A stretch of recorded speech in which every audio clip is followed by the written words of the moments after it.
You know, in the ancient epic, the Mahabharata, there's this incredible story that really pushes the limits of what we think of as justice and mercy.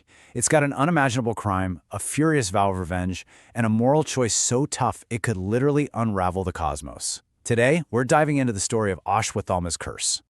Everything kicks off with this one promise, a vow from a husband to his heartbroken wife, and you can just feel the rage and sorrow in those words. But what on earth could provoke a promise like that? To get it, we have to go back and see the horrific crime that started it all. So our story starts right at the very end of the great Kurukshetra war, in its absolute darkest hour.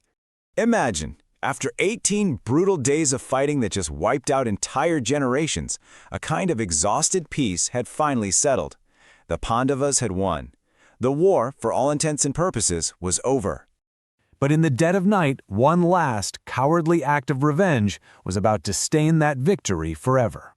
The one who did it was Ashwatthama, and what's so wild is his background. I mean, this wasn't just some random soldier. He was the son of the great guru Drona, the guy who taught both the Pandavas and the Kauravas. But completely twisted by grief and this messed-up desire to please his dying leader, Duryodhana, Ashwatthama did the unthinkable.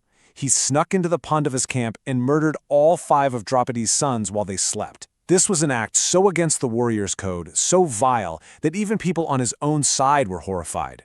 The fallout from this crime, just a firestorm of grief. And that's what leads directly to Arjuna's deadly promise. Just try to wrap your head around that. 5, the entire future of her family line, gone in an instant. Not in the heat of battle, but in a disgusting sneak attack. Her sorrow was just absolute. And in her despair, Draupadi couldn't be consoled. She wanted one thing and one thing only: justice. So her husband, the incredible archer Arjuna, looked at his weeping wife and made that vow we heard at the start. He would not rest until he brought her the head of her children's killer. But the hunt for this one man was about to spiral out of control, becoming a threat to the entire cosmos. The ultimate weapon was about to be unleashed. So Arjuna is on his tail, and a panicked Ashwatthama does something unbelievably reckless. He's cornered, desperate, and he unleashes a divine, forbidden weapon, the Brahmastra. Okay, so what is a Brahmastra? Think of it like the ultimate weapon of mass destruction from the ancient world. It's a celestial missile you summon with sacred chants, and it was said to have the power to destroy everything: armies, land, you name it. It could literally bring on the apocalypse. It was a weapon you just did not use. Now this is where you really see the difference between these two men. Arjuna also knows how to use this weapon, so he's forced to fire his own Brahmastra to counter Ashwatthama's. But here's the key. Ashwatthama only learned how to fire the weapon, not how to call it back. Arjuna, a true master, could do both. And that one detail, control versus recklessness, was about to decide the fate of the world. When those two weapons collided, it was a catastrophe. The heat was so intense, they say all 3 worlds, heaven, earth, and the netherworld, actually started to burn. Seeing this cosmic disaster unfolding, Arjuna, urged on by the great sages, used his incredible skill to withdraw both weapons, saving all of creation. And in that moment, he easily captured the now powerless Ashwatthama. So the chase is over. The physical fight is won. But the real battle, the moral one, the ethical one, well, that was just getting started. Arjuna drags the captured Ashwatthama back to camp, and this is where the dilemma becomes absolutely agonizing. Lord Krishna lays out this impossible conflict of dharma, of sacred duty.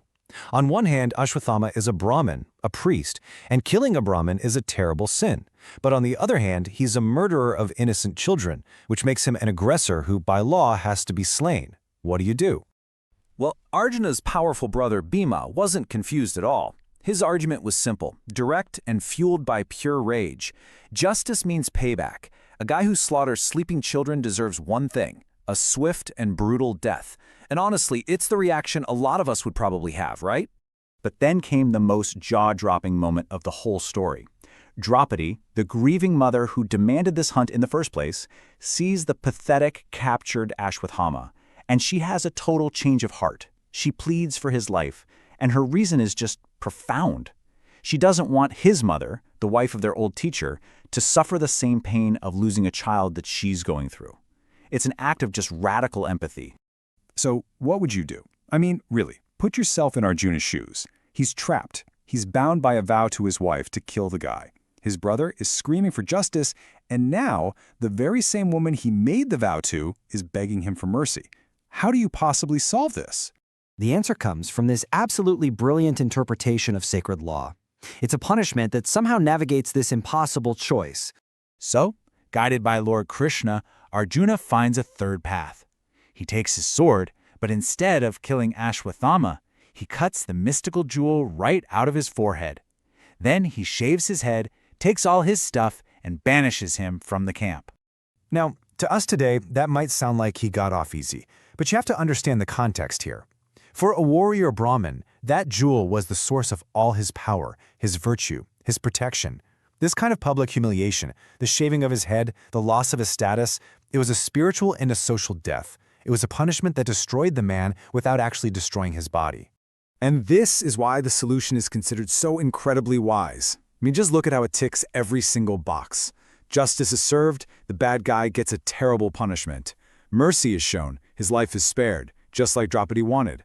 Arjuna's vow is cleverly kept. He brings Draupadi the head, that is, the jewel, from his head, the seat of his power. And finally, Dharma is perfectly upheld. A Brahmin wasn't physically killed, but the murderer was, for all intents and purposes, destroyed. This ancient story leaves us with a question that is absolutely timeless.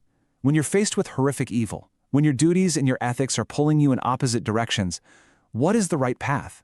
Is it pure justice? Is it radical mercy? Or is true wisdom found not in choosing one or the other, but in finding that creative, compassionate third way?